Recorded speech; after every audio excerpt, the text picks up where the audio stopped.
Bonjour et bienvenue sur la chaîne de l'oracle de l'énéagramme.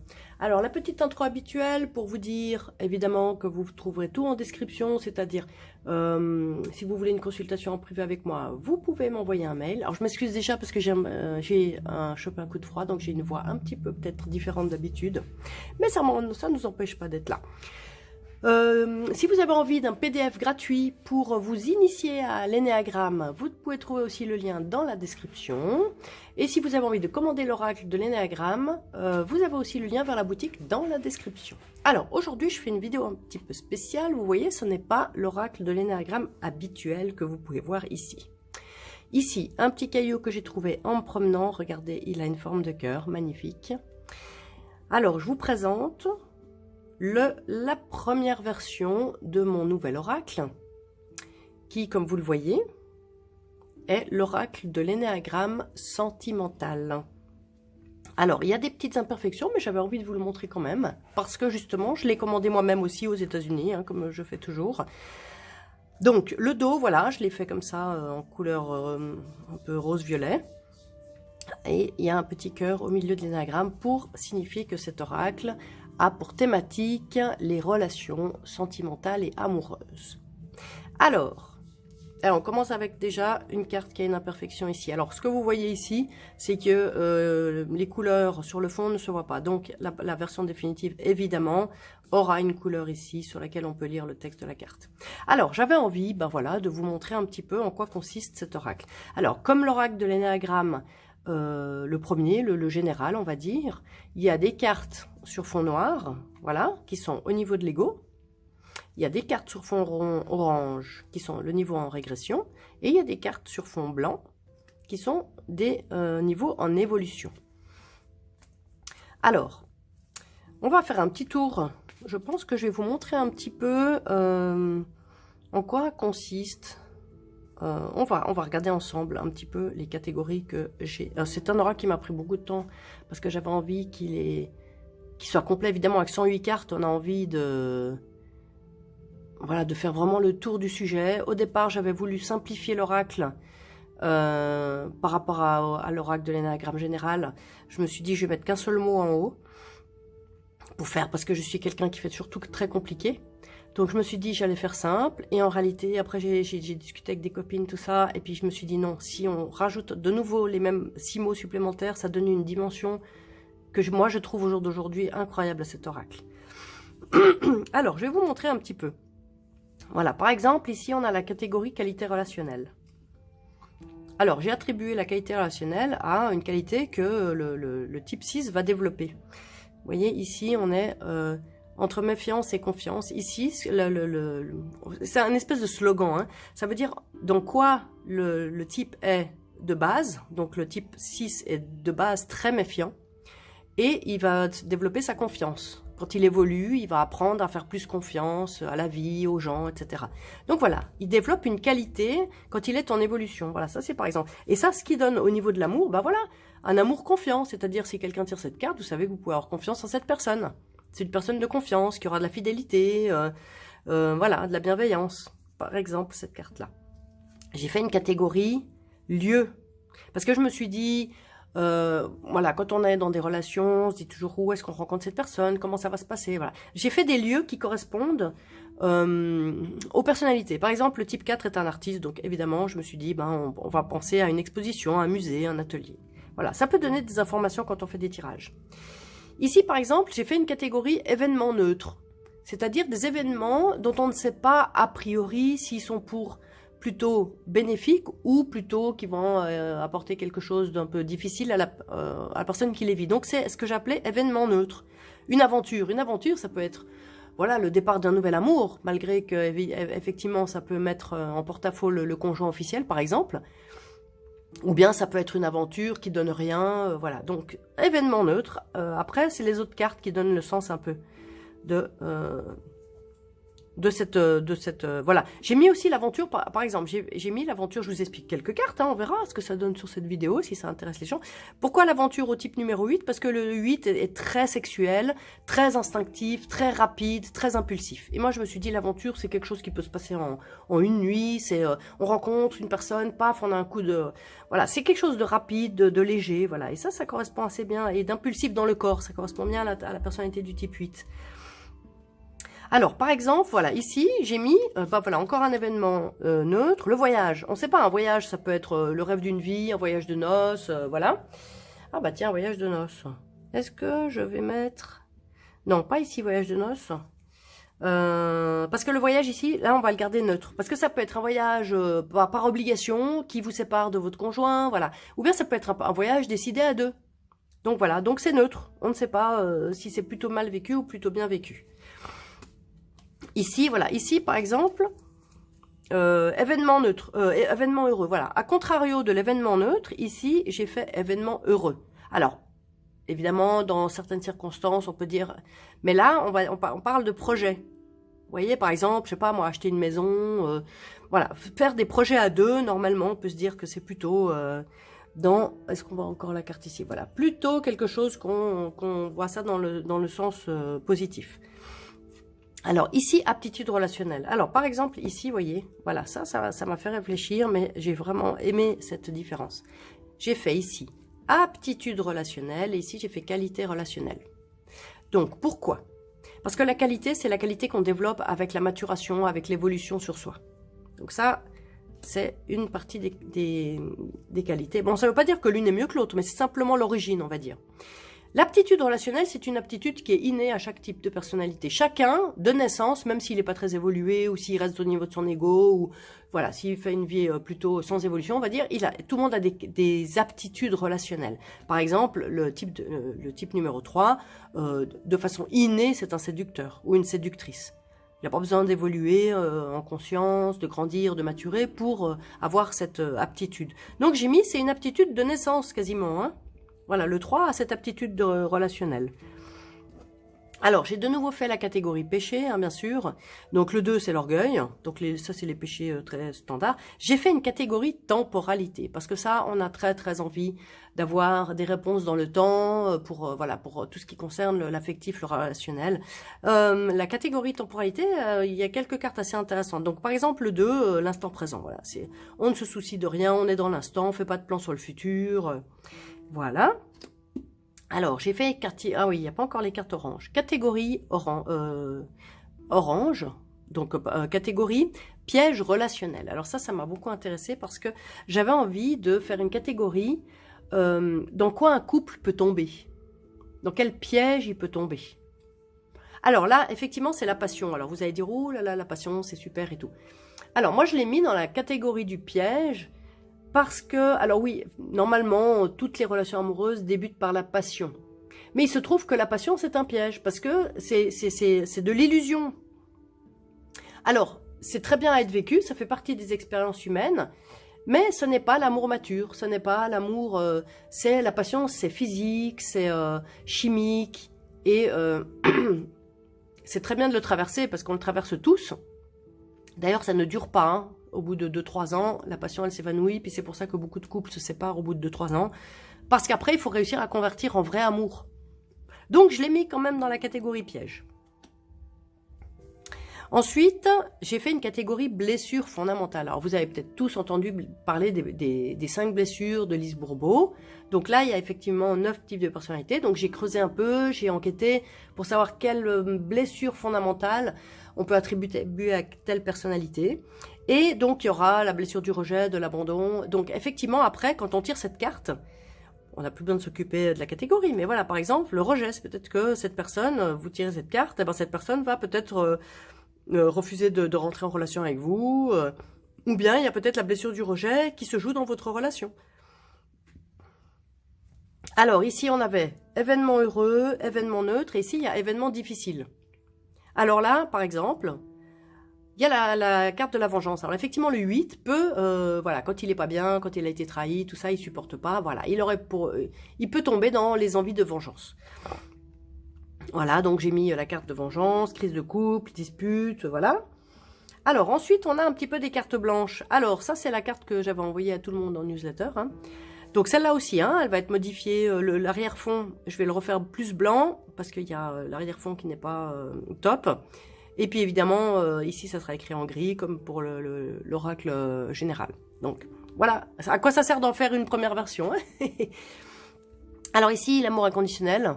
Voilà. En fait, le 9 est vraiment le type qui développe qui va en direction de l'amour. Donc c'est vraiment, voilà. Puis c'est la carte 108, c'est très symbolique le 108 et j'ai voulu que ce soit l'amour inconditionnel.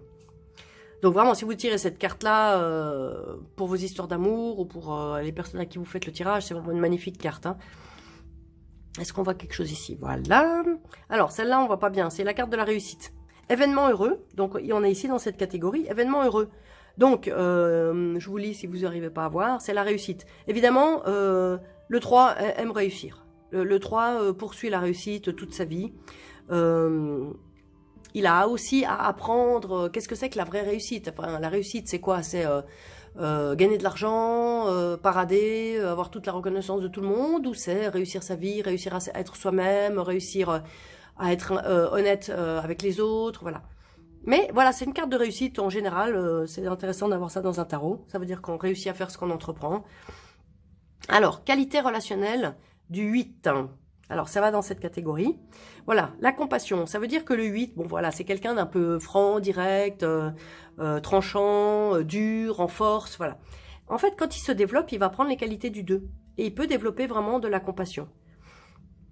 Donc voilà, ici là, donc le tableau, hein, c'est un homme, vous voyez, il a la main sur le cœur et il comprend et il soutient la souffrance de cette femme qui a perdu peut-être, je sais pas, je me souviens plus de l'histoire du tableau, qui a perdu un être cher là, qui est décédé. Donc il a de la compassion pour cette femme et je trouvais que c'était vraiment une image qui allait bien. Pardon. Alors ici on est dans les lieux activités. Alors pourquoi la nature pour le 1? Parce que le 1 est vraiment le type de personnalité qui adore aller dans la nature, qui est très proche de la nature et qui voilà, qui aime beaucoup la nature. Donc voilà, on peut faire une rencontre dans la nature, dans la forêt, la montagne, voilà. Ici, qualité relationnelle du type 4. Donc voilà, l'intelligence émotionnelle. Voilà, vraiment le 4 est une personne très proche de ses émotions. Par contre, il a peut-être une tendance à se laisser déborder par ses émotions, peut-être à même avoir parfois un déséquilibre émotionnel. Alors, dans son développement, il peut développer une intelligence émotionnelle, accueillir les émotions, les siennes, les autres, avoir de l'empathie et de l'équanimité aussi. Il y a un équilibre émotionnel, ça c'est vraiment dans l'évolution du 4. Qualité relationnelle. Alors, les péchés. Le 4, c'est la jalousie, l'envie, voilà. Il peut tomber dans la comparaison avec les autres et puis de se sentir jaloux de ce que les autres ont et de ce que lui estime ne pas avoir. Alors, les personnages, on n'a pas encore ici les personnages. Voilà, j'ai fait une catégorie, bien sûr, personnages, hein, hommes, femmes. Vous allez voir, il y a plusieurs personnages intéressants. Donc là, c'est la carte de l'homme. Je vais mettre là comme ça. Lieu et activité. Alors voilà, par exemple, lieu privilégié pour la personnalité de type 2. Alors c'est quelqu'un qui est très généreux de son temps, qui aime aider, donner de son temps pour faire du bénévolat. Donc voilà, j'ai inventé un lieu qui s'appelle un lieu d'entraide. Donc ça peut être faire du bénévolat, de l'association. Voilà, mais peut-être que vous pouvez rencontrer une personne dans cet endroit-là. Le péché du 3, c'est le mensonge. Hein, c'est quelqu'un qui n'a aucun problème à mentir. C'est très inné chez le 3. Alors, où sont les péchés? Ici. Ensuite, oui, j'ai fait une carte. Qu'est-ce que je vais... Oui, amour sain, je l'avais mettre ici. Donc ça, c'est catégorie que j'ai appelée amour sain. Vous voyez, contrairement, par exemple, au piège relationnel, à l'amour dans les blessures fondamentales. Donc, c'est vraiment un amour qui a réussi à évoluer. Donc, le 3, il développe beaucoup de foi. Cette carte est un peu spéciale, hein, la 105, amour mystique. C'est une carte qui relie l'amour à la foi. Donc peut-être que ça pourra donner des indications du type d'amour de certaines personnes. Voilà, blessure fondamentale ici, c'est l'abandon. Donc on avait le rejet ici, l'abandon. Alors, piège relationnel, j'en avais déjà eu une ici. Alors la sécurité, voilà. Le 6, il a besoin de... comme c'est quelqu'un qui n'a pas confiance en général, le 6 a besoin de se créer un groupe, donc un groupe d'amis ou un groupe de famille, voilà. Et il peut rester dans ces groupes par sécurité. même si il n'est pas forcément bien, même si on ne le traite pas très bien, voilà. Ou bien on peut rester en couple pour la sécurité, même si on n'est pas bien. Donc c'est ce que j'ai appelé piège relationnel. Quelqu'un qui tire cette carte, on peut se poser la question, pourquoi tu restes là? Voilà, peut-être tu te sens en sécurité, mais est-ce que vraiment, voilà, comme un abri ou un refuge, mais est-ce que vraiment on est bien dans cette situation? Voilà la question qu'on peut se poser par exemple avec cette carte. Alors ici le 5, pardon, aptitude relationnelle. On est ici dans les aptitudes. Donc le 5, bon, bah, c'est le plus intellectuel de tous les types de personnalités. Donc lui, il est très... il adore donner des explications, surtout des explications rationnelles, des explications de son savoir, voilà. Donc voilà, peut-être si quelqu'un tire cette carte, on peut se dire, peut-être il y a besoin d'explications entre vous, ou peut-être, voilà, il y a des éclaircissements à demander, des informations à avoir, ou bien peut-être vous avez eu des informations, enfin voilà, tout ce qui est du domaine de l'information avec cette carte. Ici, blessure fondamentale, donc on est ici dans la trahison, hein, le 6 qui est quelqu'un d'extrêmement loyal. Ben voilà, hein, il n'a pas envie d'être trahi, donc c'est en régression. Il est capable de trahir aussi, hein, le 6, quand il tombe en 3, il régresse en 3, et ben, il va trahir. Alors, ici on est dans les événements difficiles, donc le 4, semble-t-il, hein, parce que j'ai fait une petite enquête et là, c'était moins dans mes connaissances personnelles, j'ai enquêté un petit peu, je me suis renseignée à droite à gauche, semble-t-il que le 4 pourrait avoir tendance à se retrouver dans des relations secrètes.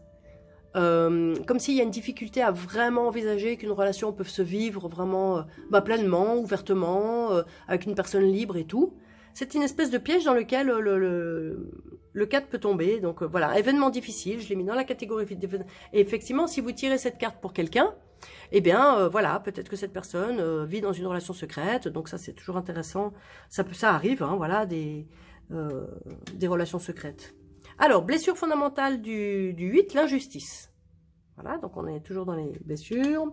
Amour sain. Alors, je crois qu'il y a des catégories qui sont... Attendez, 1, 2, 3, 1, 2, 3. Non, c'est bon, tout est sorti. Je vais peut-être pas toutes vous les faire, voilà. Je vais voir si... Voilà, une temporalité qui est intéressante, que j'aime bien. Le 6. Alors, le 6, apparemment, est quelqu'un qui respecte bien les règles. Donc, voilà, surtout quand il fait partie d'un groupe, d'une entreprise, etc. Donc, parmi les règles concernant la temporalité, il y a être à l'heure. Donc, j'ai attribué à l'heure au type de personnalité 6, sur la ponctualité. Par contre, c'est intéressant, cette carte, quand on la tire spécialement. Vous voyez, c'est une dame qui cueille à maturité un fruit. Parce que, voilà, c'est juste le bon moment de le cueillir. Donc, c'est une carte qui dit, voilà, les choses arriveront au bon moment. Au bon moment, vous voyez, bon moment, temporalité exacte, à maturité, au moment opportun. Ou bien, si vous tirez maintenant, ça veut dire que c'est le bon moment. Voilà, par exemple, pour la temporalité. Voilà, qu'est-ce que je pourrais encore vous montrer d'autre? Est-ce qu'il y a autre chose? Voilà, il y a le retard pour la temporalité. J'ai changé l'image. Donc, dans la nouvelle version, il y aura une nouvelle image pour cette carte. L'idéalisation. Voilà, les personnages, il y a l'ami, par exemple. Donc, confident. Donc, j'ai mis masculin, féminin. Le piège relationnel du 5, c'est la distance, parce que c'est il aime pas l'intrusion, le 5. Le 5 a beaucoup besoin de son espace privé, personnel. Il a peut-être été un peu traumatisé par l'intrusion pendant son enfance, donc il peut tomber dans le piège d'une relation à distance pour pouvoir ne pas se sentir envahi par la relation, envahi dans son espace privé. Voilà, donc ça peut être un piège relationnel pour le 5. Aptitude de relationnel du 2, l'attention, la générosité, la chaleur humaine, voilà, ça c'est vraiment des qualités innées, on va dire, du 2. Événement heureux pour le 2, la maternité, il est très très maternel, le 2. Blessure fondamentale du 1, la honte, voilà. Alors, je crois que je vais m'arrêter là, je vous en ai déjà présenté beaucoup, il y aura peut-être le reste à découvrir si cet oracle vous intéresse. Alors, au jour d'aujourd'hui où j'enregistre, on est quel jour? Je crois qu'on est le 20, je sais plus quel jour on est. Hop, je vais regarder vite fait pour pas dire des bêtises. On est le 25 mai. Alors, 25 mai 2002, l'oracle n'est pas encore disponible puisque j'ai des modifications à faire. Je n'ai même pas encore fait la boîte, j'ai encore rien fait. Mais par contre, je voulais vous le présenter. Je serais très très intéressée que vous me laissiez en commentaire votre avis sur cet oracle. Si il vous a l'air intéressant, si vous donne envie de l'utiliser, si vous pensez que vous pourrez vraiment, je sais pas, j'ai envie de dire en tirer profit, c'est-à-dire profiter de tous les messages qu'il peut vous fournir. pour vous et puis pour vos consultations. Hein. Donc, n'hésitez pas à me donner un commentaire sur... et puis, bon, bah, évidemment, je vous informerai de la sortie officielle de cet oracle. Merci beaucoup. Voilà, je vous remonte de nouveau le dos. Là, j'ai le nez pris, je m'excuse. Le dos de l'oracle, voilà. Je vous remercie beaucoup d'avoir suivi cette vidéo et à très bientôt. Et vous serez tenu au courant de la sortie officielle de ce nouvel oracle que j'ai mis énormément de temps à créer, mais que je trouve vraiment très très intéressant. Merci beaucoup à tous et merci à l'inspiration qui m'a donné l'idée de créer cet oracle.